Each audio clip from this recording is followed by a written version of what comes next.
We will respectfully acknowledge the traditional owners and custodians of the various lands where we gather across Queensland and across Australia. And we pay respect to elders past, present and emerging, and acknowledging the important roles that Aboriginal and Torres Strait Islander peoples play in relation to the land, sky and waterways that we are so privileged to be able to use for outdoor activities. I'm in Meanjin or Brisbane on the land of the Jagera and Turrbal peoples.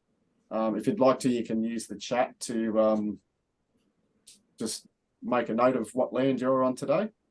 And we've got our artwork on the map there that's by Hogarth Arts. Matthew Hogarth's a Queensland Indigenous artist who's licensed that artwork to Outdoors Queensland for our use. It actually depicts people camping along a river and a waterhole, so it was quite appropriate for us. So we're very pleased to be using that artwork on some of our corporate documents and even some shirts that we've got. Although Mark and I don't have them on today. And we also acknowledge the work that various government departments and ministers do and have done in relation to outdoor activities, including Sport and Rec, who are within the Department of Tourism and Sport. It was Tourism, Innovation and Sport, but that changed late last year. And we acknowledge the funding provided by the Queensland Government to support outdoor activities and physical activity generally across the state, which includes funding that allows us to do what we do through the Active Industry Base Fund grant. And I actually met with the new Minister for Tourism and Sport, the Honourable Michael Healy, MP, earlier this week, along with some colleagues from AusActive, Q Sport and Active Queensland's Industry Alliance. So that was great to meet with the new Minister so early in his term as Minister. So yeah, it was really good to have an introduction there and have a conversation with him about what Queensland needs in relation to physical activity. So that was very valuable. So the as I said, this is our second episode of Coffee and Conversation for this year. Mark Squires, our operations manager, is my co-host again today. A big thank you to Mark for his contributions. Now, I've got a bit of a dodgy internet connection today, so if necessary, Mark will take over. You might miss out on some of my jokes if that happens, but I'm sure Mark will have some good dodgy dad jokes as well, so he'll be able to make up for that, and he always does a great job. A big welcome to all members of Outdoors Queensland and others who are joining us, including a couple from interstate, which is lovely to see. Recordings of our sessions are publicly available on our website and via YouTube for those who aren't able to join us live. Please feel free to ask any questions or make comments as we go along. You can use the chat feature, but you can also just put your hand up and we'll certainly come to you as we can. So we'll get moving along. We've got a bit of a packed agenda today, but I like to put it all into context of opportunities. We've had natural disasters across Queensland to end last year and to start this year. So we've got a lot of information about recovery from natural disaster and other information that's relevant to the outdoor sector generally. We've got some wonderful guest speakers joining us as well today. Bonnie Hancock, who's an author and speaker and an adventurer, I think is a fair description. And also Nikki Hansen from NatCORR are both joining us.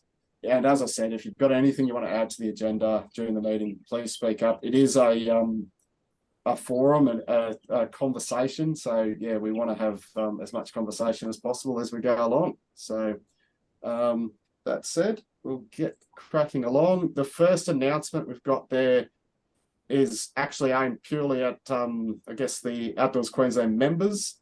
Our annual general meeting will be held on the Wednesday, the 20th of March. It'll be here at Sports House at Bilton, where our office is. And also we're going to have the opportunity for it to be online as well through, probably through Zoom. It is, the annual general meeting is important because Outdoors Queensland isn't my organisation or Mark's, even though Mark's been here for a fair chunk of our history. But it's not the board's organisation; it's the members, and the members are our owners. And the AGM is an opportunity for our owners to have their say. So it also can't go ahead without enough members attending and participating.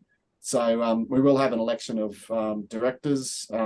If we'll get a call for nominations, and members will be sent a bulletin with all details and links to the notices. The AGM, I think it's a 6 p.m. start. But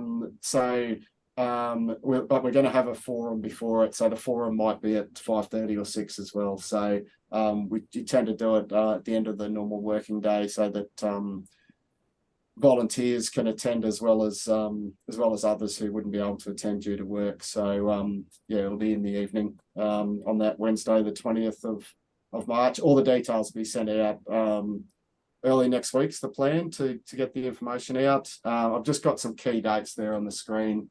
One of the important ones is we need all our members to fill out that notification and covenant form, which will be sent out early next week. So, and if you can't attend, you can appoint a proxy to attend, which helps us achieve our very important quorum. So the meeting can go ahead, but it also means you can direct how someone else votes on your behalf, or you can trust someone else to vote in the right way and just give them an extra vote. So it's up to you how you want to do that. But the key thing is that, you are involved in the process.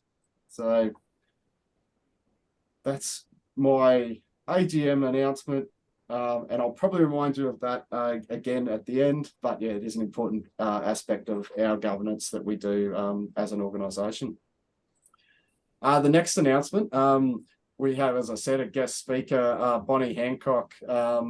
Bonnie was a guest speaker at our 2023 Outdoors Queensland Awards. And today, I guess it's a little bit of a encore performance from Bonnie, which is great to see.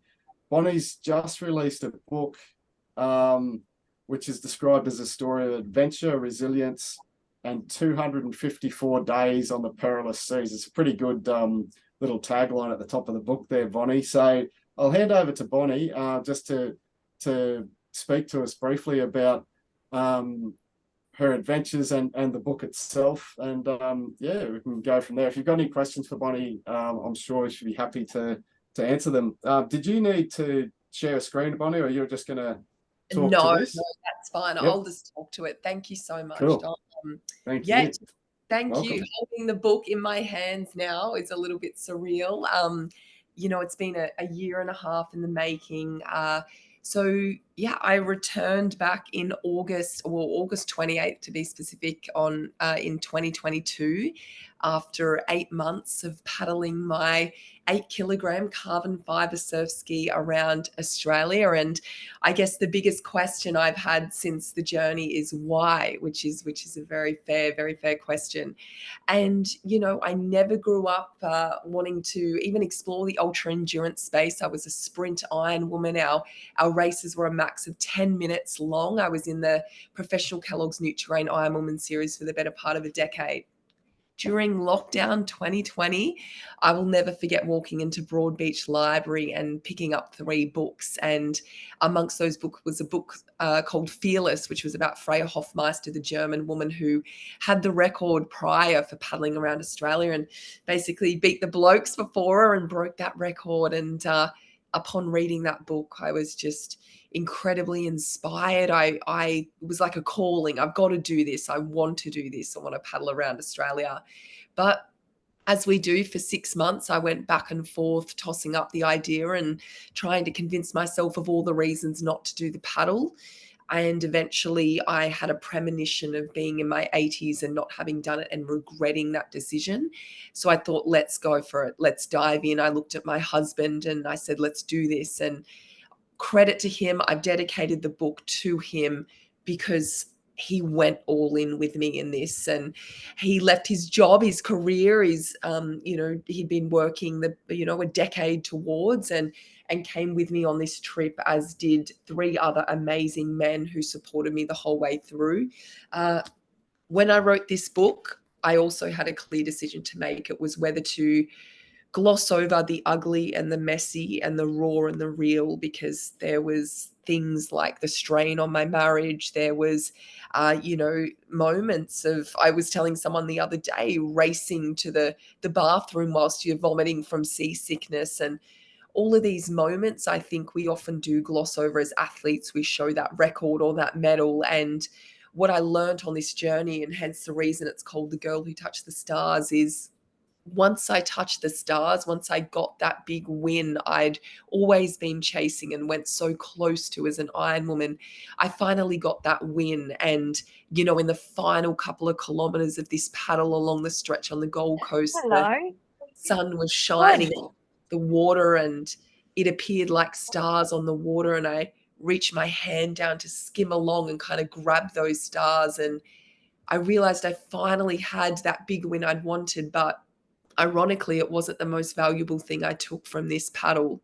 It was everything I learned about myself after 8 months at sea. I paddled 100 kilometers out most days, and it's terrifying out there, and you rely on your crew. I relied on my crew to save my life in multiple situations. I included it all in this book, and at the start I say it's for my husband, but it's also for anyone who's never had that big win, because once I got there, I realized that was everything I learned along the journey. That was the most valuable thing. So I am beyond thrilled to have this book, and I am so proud of it. And I've also got a very special quote from Jessica Watson on the front, and she did my testimonial. She's someone I've always looked up to, as has many of us. And growing up watching her sail around the world was another key inspiration for this journey. So yeah, I'm beyond excited for everyone to finally have it in their hands and be reading it. And it's on audiobook as well. So I know a lot of people, that's a lot more practical to listen to with the kids. And I wanted to write this book for everyone, not just people like us who love the ocean and the outdoors. I wanted this to be a travel log for people to, like an armchair travel log and a testament to the beauty and the harsh nature of Australia. Wow, thanks, Bonnie. Pretty awesome to hear, your reflection on doing what you did. It's lovely to hear it with supportive men as well. It sort of flips a little bit on its head, doesn't it? The narrative that we've heard for probably too long. But yeah, that's great. Does anyone have any questions for Bonnie about her wonderful adventures? But also, I guess, the first question is going to be, where can we get this book?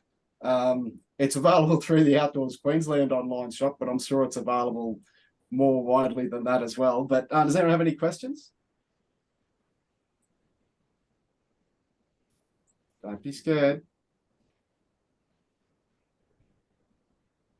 Surely. Mark, you got a question ready for Bonnie? You've asked a few at the awards dinner. I think Claire's just put a comment. It is an amazing journey. I think the interesting thing from when we talked at our awards dinner was the amount of preparation that actually went into it, Bonnie, and the work that you did in the lead up, and even just working out, is this doable and how are you going to do it, and taking inspiration from others. But I don't know, the one that I've really grew from it was the fact that it's not a shortcut, but you cut across the Great Australian Bight as well to reduce the distance, which meant, I think you said it was several hundred kilometers out from the coast. Is that right? Yeah, that's right. It's actually where the book starts. The prologue starts 500 kilometres out to sea. I'm in the middle of the Great Australian Bight. I was actually the first person to do that. So obviously that big chunk at the bottom of Australia out of the coastline, the 4 paddlers prior who had completed this successfully had hugged the coastline. I would save 1,000 kilometres by cutting straight across. But like you said, it is a shortcut, but the most dangerous shortcut in the world almost, because there was no blueprint. As we know, with our passion for outdoors, safety is a huge consideration. So I had that 38-foot catamaran with me, and the swells were so big, this catamaran would often drop out of sight, and there's no anchoring out there. I got incredibly seasick. I lost 8 kilograms in 2 weeks and had to go straight to hospital on the other side. And a question I had this morning was, what is the most beautiful part of this trip? What do you remember? And I often explain as the ugly and the beautiful go hand in hand. So that treacherous bike crossing was by far the most ugly and terrifying part of the trip. It's water's known for killer whales and great white sharks, but when we got to the other side, there's a beautiful little island in Western Australia. It's called Door Island.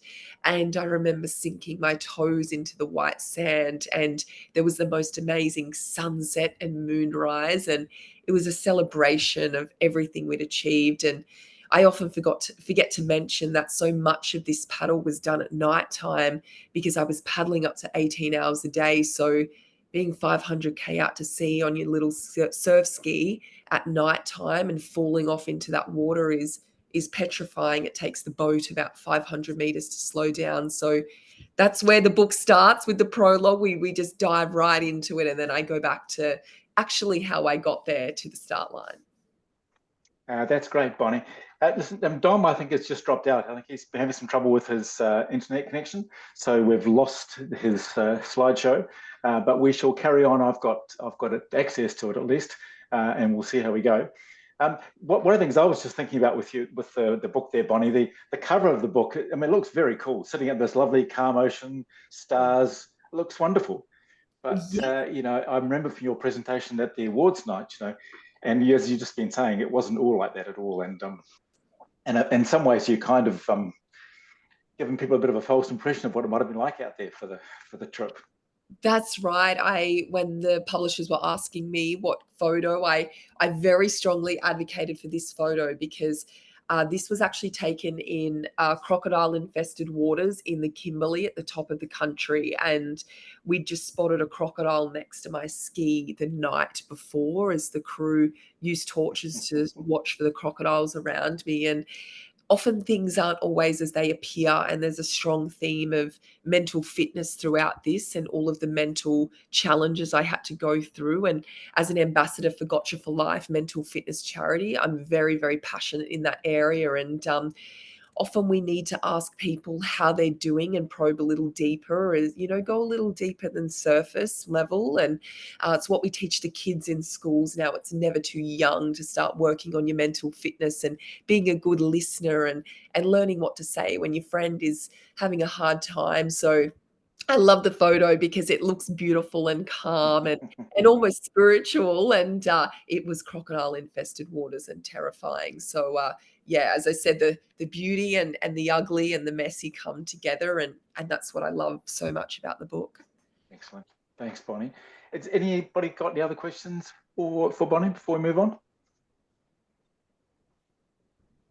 No? Well, in that case, Bonnie, thank you very much and good luck with the book. Good luck with the sales. And as Dom indicated, the book is available for purchase through our bookshop on our website, but I'm sure it will be in virtually every bookstore across the country and online too, I presume. Yeah, Dimmicks and QBD particularly, and heavy focus on the Queensland area as well as online through Booktopia. So, yeah, thank you so much for the support through Outdoors Queensland. No problem at all. I'm looking forward to reading the book and we'll get onto it very soon. Now, Dom appeared. Now, here we go. I'll just make him make him a host again. Just bear with me 2 seconds.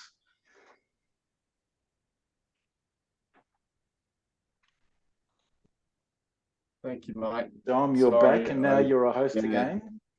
Awesome. Thank you, mate. Sorry about that. No problem at all. All right. Hopefully, we're back up and running. Yep. Technical I can difficulties. see your screen, and I'm sure others can as well. Get some nods there, do we? Cool. All right. Thank you. Thank you, mate, and thanks, Bonnie. I really appreciate it. Our next guest is Nikki Hansen, who's from the National Centre for Outdoor Risk and Readiness, or NatCORR, as the acronym is, who are running a national weather survey, which Nikki's here to speak to us about. It's weather's obviously a very hot topic for outdoors people. I'm expecting to be flooded with questions and gales of laughter due to the funny weather jokes. But anyway, I'll hand over to Nikki, and she can tell us more about the weather survey that NatCORR is running at the moment. Thanks, Dom. and my second time on Coffee and Conversation. So thanks for your support at Outdoors Queensland. And I've got to say that so far, in terms of the national weather survey we're running, Queensland and New South Wales, I know you're there too, Laurie, are running neck and neck as the top contributors to the survey so far. And look, I know weather is probably right at the forefront of all of your minds at the moment. And I have been thinking of you all with the weather that you've been going through and more to come, I believe. So it's quite timely having this survey, because what we really want to do with the survey is understand the current gaps that we have in forecasting in Australia and its impacts on our ability to either run outdoor education programs or recreation programs, or just to be out there ourselves in the outdoors. So the questions have been designed in collaboration with the Bureau of Met. We've had a number of meetings with the Bureau to get to kind of the right people within there who were really keen to be involved in the survey. So what that says to me is that they're also keen to see what the results say, and whether that makes any difference to what they do, we'll just have to wait and see. But at least we've got a conversation going with them. Now, Dom's put up the link on the slide through the Outdoors Queensland website. So it takes about 15 to 20 minutes to do the survey. Some of the questions are relatively detailed, but already what we're getting, we've nearly got 70 responses since it's been out.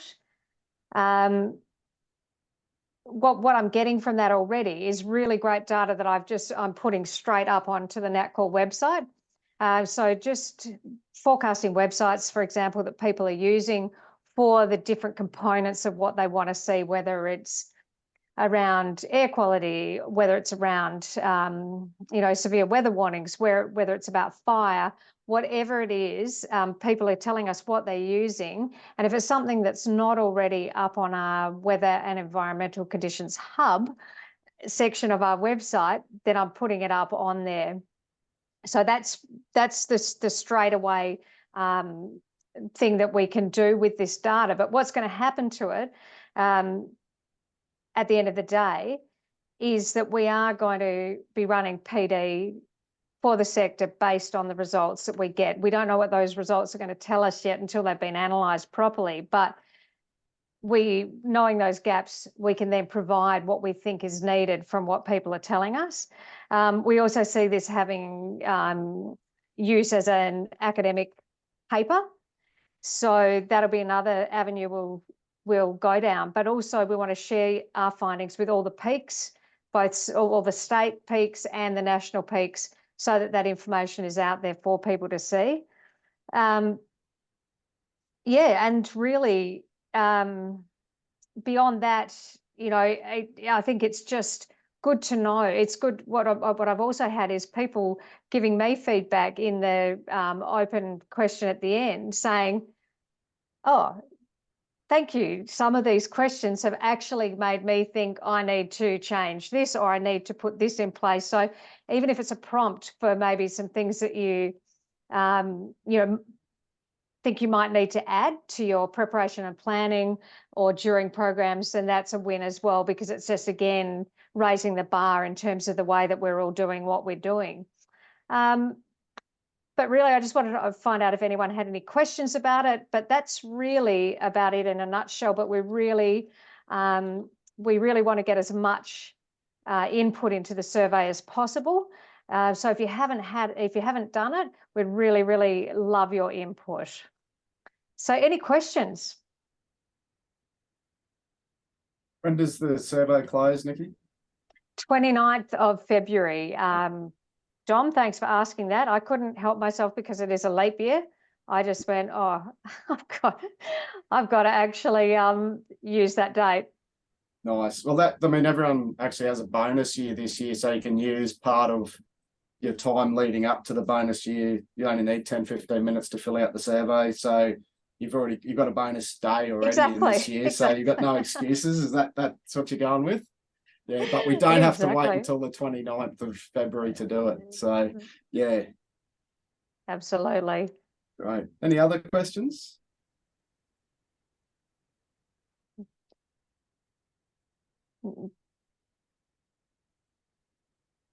No, thanks again for your support through Outdoors Queensland, Dom and Mark. I really do appreciate it. Yeah. So it's funny because, like that is just people obviously walking in the room. It's funny how we only notice the weather. We don't notice it when it's beautiful at other times, but yeah, we should actually. Yeah.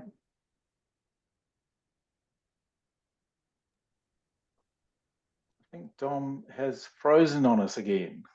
Oh no, has he? Would appear so. Dom, can you still hear us? Oh no. Looks like he's gone. Well, in that case, I'll just jump in and we'll say, yes, are there any more questions for Nikki?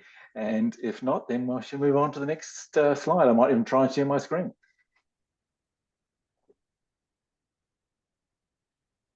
No problem. Okay. So I will endeavour to share my screen. Just bear with me 2 seconds. I'm not sure how long Dom will be.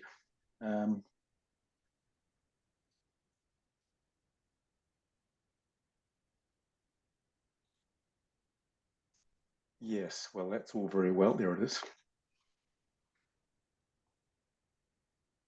Mark, while we're taking surveys, can I just fill the gap for a second and just say that we've got also the New South Wales Census out. So if anyone in Queensland is doing activity in New South Wales and ACT, just a reminder to complete our outdoor census, which if you need the link, I can put in the chat for you.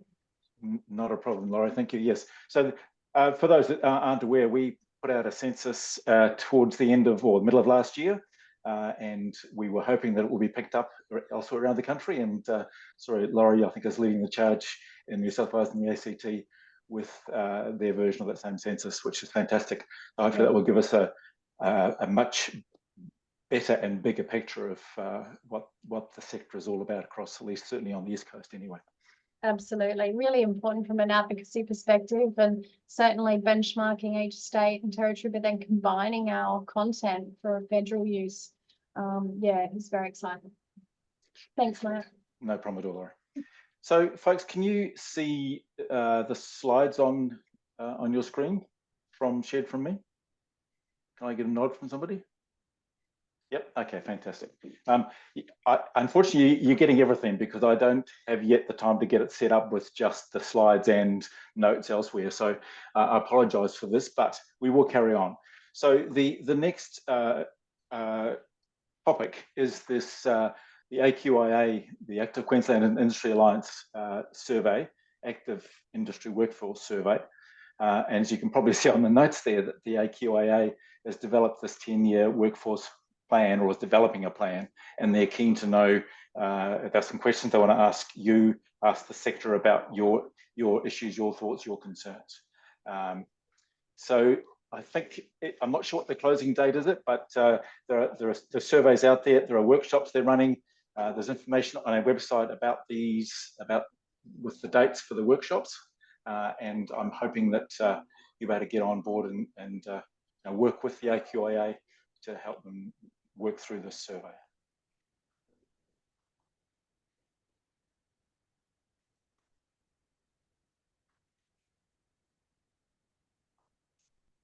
Before I move on to talking about the recovery from the disasters we've been experiencing in the last few weeks in Queensland, I will be sending everybody on the call today an email afterwards with all the links to these various surveys and bits and pieces, including our shop for buying the book and so on as well. So, and those links and the recording of this today's webinar will be on our website as well.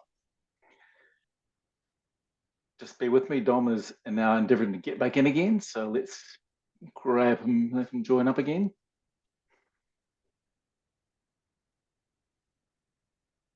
Dom, are you with us? I am with you, mate. Sorry about that. Maybe the best option might be if you stay as host and I'll just chime in. Yeah, the trouble is I'm not really set up to kind of share my full screen. Oh, okay. So at the moment, okay. I am sharing it, but it's the whole thing. You're back in again. Why don't you try sharing your screen again? Righto. And we'll see how we go. Okay, mate. Yeah, sorry. Yeah, no, it's obviously something going on at the sports house at the moment.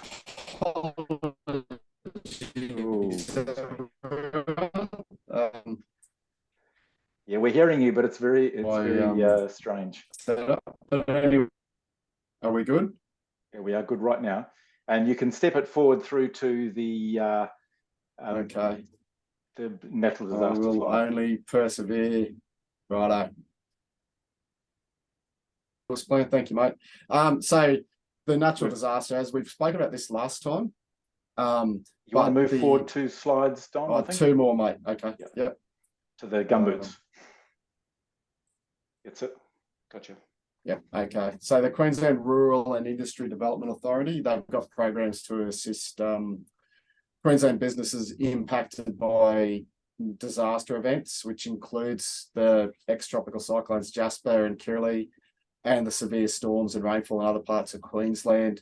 We also, I don't know if everyone's seen it, but I read on the ABC website today that the Bureau of Meteorology is also monitoring another weather system in the Coral Sea, which has a chance of forming into a tropical cyclone next week. They're saying the current threat from that to Queensland's fairly low, but they're going to be keeping a close eye on it. So this funding that's available for the recovery, it's for Queensland businesses, which includes non-profit organisations and primary producers. The big thing, which we've said a couple of times, is it's okay to seek help. If you need help, please put your hand up. Even if there's other people or organisations who are worse off, that doesn't mean you shouldn't apply if you are affected and you're eligible. So the big thing is to have organisations and individuals back up on their feet as soon as possible. So Mark's just shared a link to that one. There's quite a lot of loans and grants available, and some of that comes through the Commonwealth and the state governments. So it's worth checking that out. And I understand that'll be updated as well for this latest cyclone. There's also Sport and Rec Disaster Recovery Program, which is open. It's lower level funding. I think it's $5,000 for organisations in the areas that are declared under that funding arrangement. And there's a big list of all the council areas on the website. So that's worth checking that out as well. But then there's a link through to the previous one that I just spoke about as well on there. And also we're looking at delivering a session on just purely focused on disaster recovery in the next month or so. So we'll put some more detail out about that for everyone. Any questions, please put your hand up or just sing out as we go along. The next slide, I wanted to flag this, that I normally finish these sessions with be kind to the planet, be kind to others, and be kind to yourselves. And I think this is probably a good time just to reflect on the impact that natural disasters can have on people's mental health as well. So the Queensland Mental Health Commission actually has a guide for mental health following natural disasters. On their website, they acknowledge that we all experience events differently, and it's natural to have a range of responses, including intense stress reactions. There's a number of different links to resources and services that can assist well-being during what are challenging times for so many people, and even when you're experiencing quite pronounced reactions and distress, which is the terminology they've used. And it's based on timing. So they talk about on that diagram on the screen there about the immediate first few weeks, and then 4 to 6 weeks after that, and then ongoing. So they sort of have different resources linked in there. Sometimes it'll be to the same organisation, but there's different resources, and it's really worth a look. So I just wanted to flag that as something that we need to be aware of in that. So Queensland Sport and Rec funding, there are quite a few funding programs open for applications at the moment. Some of you may remember Michelle Muir from Sport and Rec joined us in our session in December last year to talk about the Active Women and Girls grant program. That opened for applications in November. It's still open for applications, and they close the 6th of March or when the funding allocation of $15 million is exhausted. It's dedicated to encouraging greater participation across sport and recreation. And it could be for playing, coaching, volunteering, umpiring, and team management for women and girls. So it's actually really, really good. We've applied for a program that we want to do on behalf of the outdoor industry, but our organisations can apply as well. There's 2 different categories, and it's quite a simple application process. The club level, you can apply for $7,500 plus GST, I think it is, under category 1, and then local government and state level sport and rec organisations can apply for $25,000 plus GST under the category 2. So really encourage organisations to apply if you're eligible, and you can check out the Sport and Rec webpage or contact your local sport and rec advisors. Yeah, and you can always really watch the episode we did in December when Michelle joined us, because she spoke about it in quite a bit of detail. The other one there with the link there is the Active Industry Project Fund. That opens next week. I think it's the 7th of Feb, and applications for that will close the 1st of March. So it's all about helping sport and active recreation industry being more open and responsive, again, to increase participation opportunities. And the second part of it is enhancing athlete pathways for Queenslanders. So it's worth checking the guidelines for that one. It's got funding over 2 years. I think it's for between $20,000 up to $100,000 in one or both of those categories of participation or talent pathways. So it's definitely worth checking that out, and also talking to the Sport and Rec Partnerships Office about that one. Kim's just put a comment there that active women and girls can be funding to be used to deliver programs aimed at encouraging women to participate as well. Thanks, Kim. Did you want to add anything else on that one, Kim? Sorry. No, I think you've hit the nail on the head with that, but it's not just, I know we always talk about sport, but this program is also out there for all you active outdoor recreation organisations to try and encourage women and girls to participate in your activities. So whether that's by delivering, you know, a 6-week program, or whether that's by delivering what we've coined the term in sport, which is come and try days. So it's single one-off activities where you can introduce women to your activities. And then that may lead on to a longer term program. It could be women that are already participating in your activity. You want to segregate them out and give them advanced classes to do something. So for example, if you're rock climbing and they want to go,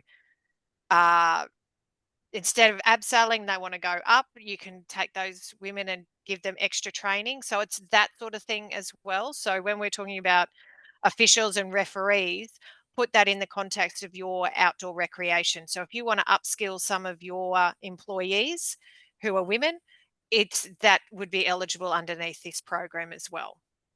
Yeah, great. Thanks, Kim. Yeah, and it's it shows, you know, this is a program. It's one where if we're not applying for it, we're not going to get the benefit of it for the whole industry. So I think it's really one that we want to make sure people are aware of and are applying for it. And as I said, it is a very simple application process. So I think we need to certainly get the word out. If you know any clubs who are eligible as well, please let them know about it. It's an important one that our whole industry needs to know about. Thank you very much, Kim. All right. Another opportunity, and again, this one, it actually says safeguarding in sport, and it's from Sport Integrity Australia, but it's actually a series of integrity, so child safe practices in action. So it's integrity education webinar series that Sport Integrity Australia has released, and it's all about they've got 3 different webinars focused on child safe practices, and then another one which addresses grooming in the sport and I'm going to say recreation environment. So those webinars are coming up. One of them, the first one on I think it's Tuesday week, the 13th of Feb. It's all about photography, videos, and electronic communication with children and young people. So it's obviously relevant to the active recreation side of things as well as the sports world. Then they've got another one in March, two in March, and then another one in April. So it's worth having a look. We've got the that one there as well. So I just saw Matthew's comment that Nature Freedom's definitely going to look into the Active Women grant. That's great, Matthew. Yeah, definitely. And it's worth talking to Sport and Rec if you can too about what you're proposing to do, and they might have some suggestions as well on what you might be able to do. So yeah, just worth having a look at this the Sport Integrity website for these webinars as well. So they're a good series of resources. And Mark's just shared that link. Thank you, mate. The next one there, and if anyone has any questions, please sing out. It's this one's QTIC, the Queensland Tourism Industry Council.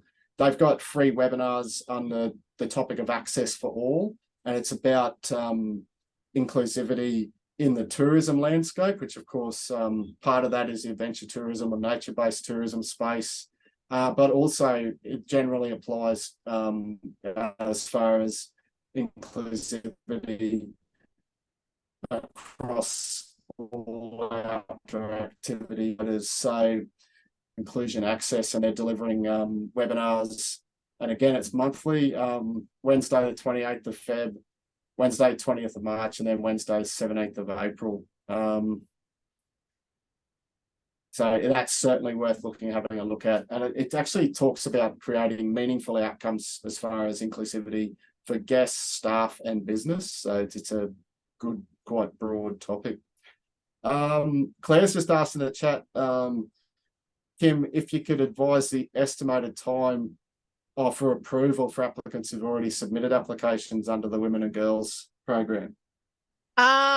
We had a bit of a delay with batch 1 and 2 being approved, but that is going through the system now. So they're saying, because I only asked this question yesterday for somebody else, they're saying you should find out within 6 weeks. So if you put your application in today, you should be finding out within 6 weeks whether you've been approved or not. So hopefully that helps with a bit of planning if you're thinking about, and you've got, I think it's 12 months, almost 18 months, don't quote me on that, to deliver the project. So if you're looking at introducing something in the second half of the year, you'll certainly have sufficient time to be able to plan and then also deliver that project before the funding period is finished. Okay, but if you put it in 3 or 4 weeks ago, that doesn't mean you're going to hear in 2 or 3 weeks. Is that what you mean? We're hoping that you will. Yes. Oh, cool. Yes. Okay. So if people have put it in before Christmas, we were hoping that you would have found out in January, but we're being told, well, I was told yesterday that you should find out by the end of February. Cool. Okay. Yep. That's great news. Okay. And then we can all get cracking on delivery of the programs. Hopefully when they're all approved, for all these wonderful people getting more women and girls involved in outdoor activities. So that's great. Yes. Thank you. Anything further on that one, Claire? All good? Or anyone else? Sorry. Oh, cool. All right.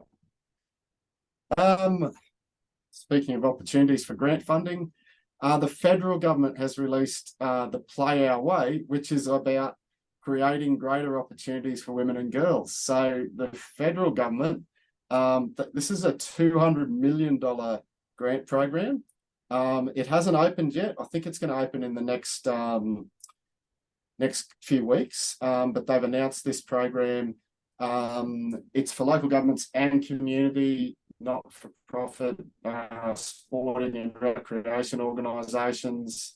And again, they're talking about funding facilities and also participation/equipment. So once we've got more information on it, we'll let you know. And you can register on the government website, the federal government website, to receive notifications when it actually opens as well. So we've got that website there on the screen. I'm sure Mark's hurriedly going to pop it in the chat.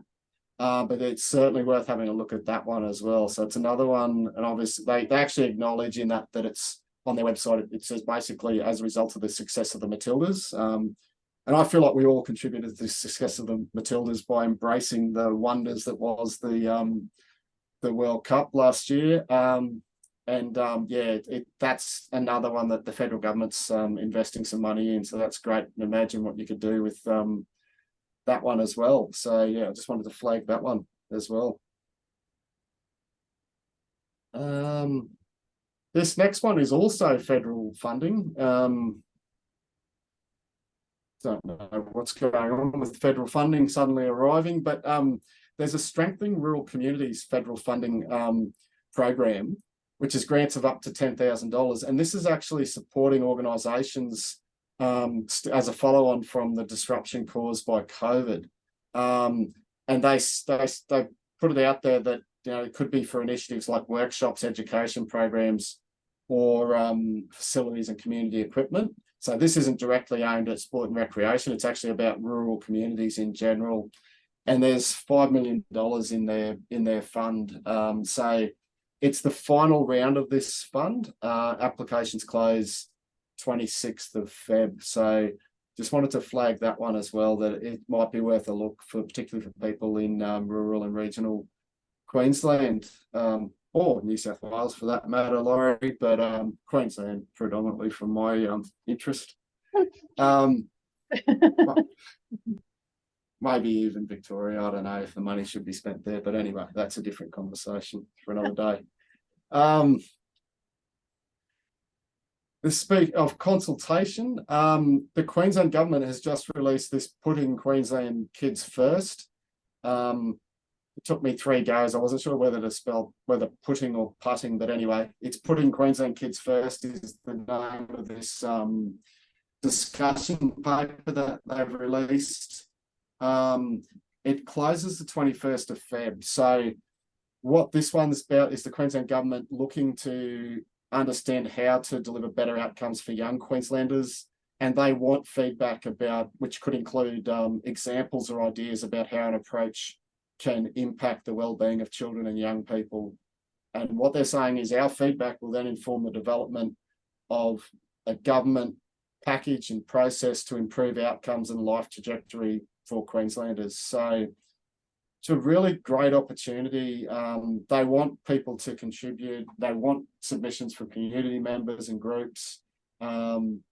Basically, they're throwing the door wide open, saying, please tell us what you think can make a difference. And there's an online survey which can also send an email submission through to that, and it's being done by the Department of Premier and Cabinet. So it's the 1st of Feb, so it'd be worth having a look at and putting in submissions on that one. Speaking of Laurie, as we were just before that one, Outdoors New South Wales and ACT are replicating the outdoor census that Outdoors Queensland developed last year, which is awesome to see because it'll help build up a picture of the outdoor industry nationally. So want to just strongly encourage anyone who delivers outdoor activities in New South Wales or ACT to complete this survey. Laurie, did you want to?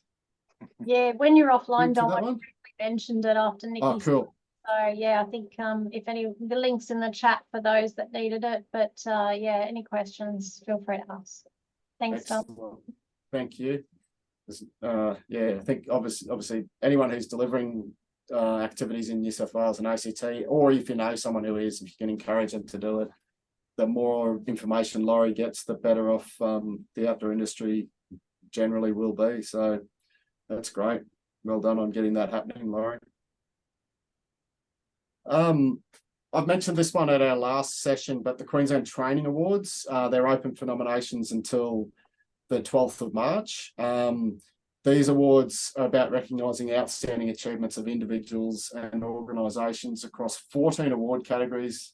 And it says on their website, they're celebrating excellence, innovation and quality in vocational education and training.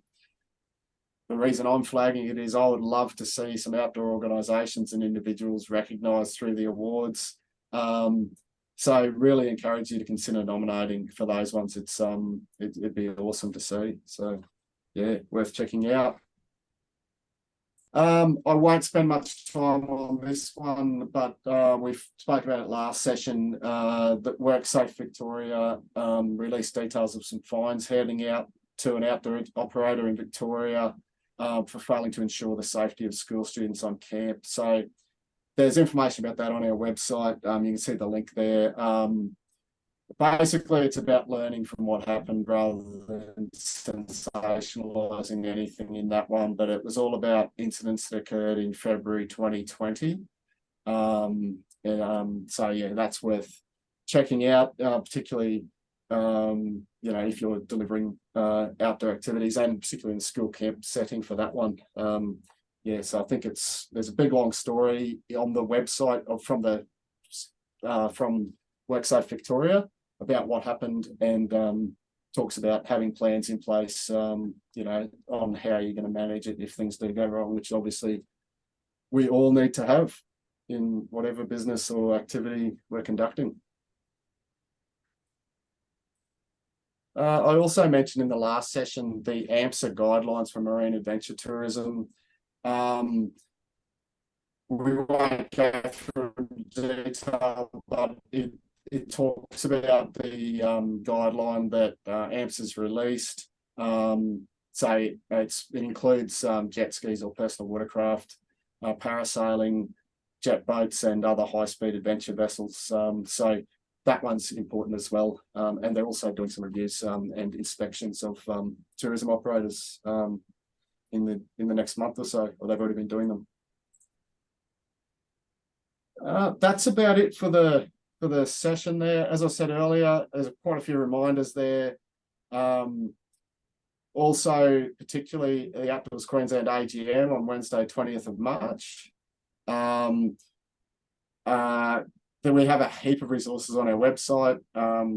If you don't already, please subscribe to our e-bulletins, and also follow us on social media. Don't forget those grant funds and the AQIA workforce plan workshops and the survey on that one that are coming up. Yeah, just apologies for my disrupted delivery today, but thank you for perseverance. Thanks for Mark for covering for me again, probably seamless. I don't know if he got enough jokes in, but I'll have to check the recording and give him a score out of 10 for those ones. But maybe you could give feedback on whether you want more of Mark or more of me. I won't take it personally if you do. But yeah, thank you everyone for joining us today. The one last thing is we've actually made the decision to move from holding these sessions monthly to moving them to quarterly. So I just wanted to flag that. So we're going to move them to once every 3 months. Still doing it on the first Friday, but the next session will be the first Friday in May. So that's Friday the 3rd of May. Just purely to we brought these in as a weekly thing in what seems a lifetime ago in 2020 as a reaction to COVID, and then we dropped it to fortnightly and then monthly. So this is sort of the next step, I think. But we still want to run these sessions. We want to hold them quarterly as a regular thing. So it'll be the first Friday in May, then August, then November, and we'll be on that sort of schedule. If we need to, we can always ramp them up again. But that's the plan to run them quarterly, and we'll send out plenty of reminders in the lead up. So yeah, we just wanted to flag that as well. So the next one will be the 3rd of May. But if you have anything else in the meantime, please let us know. We will have our e-news bulletins coming out monthly still, so there's plenty of information coming in, and also obviously social media, as I mentioned just before. So does anyone else have anything wanted to speak about? We've got a couple of minutes left. Just looking. Nothing in the chat. Awesome. All right. Well, a big thank you to all of you, and for what you do in relation to outdoor activities. A big thank you. Thanks to the Outdoors Queensland members, volunteers, and staff who contribute to what we do. we'll sign off now with please be kind to the planet, be kind to others, and remember to be kind to yourself. And thanks for coming.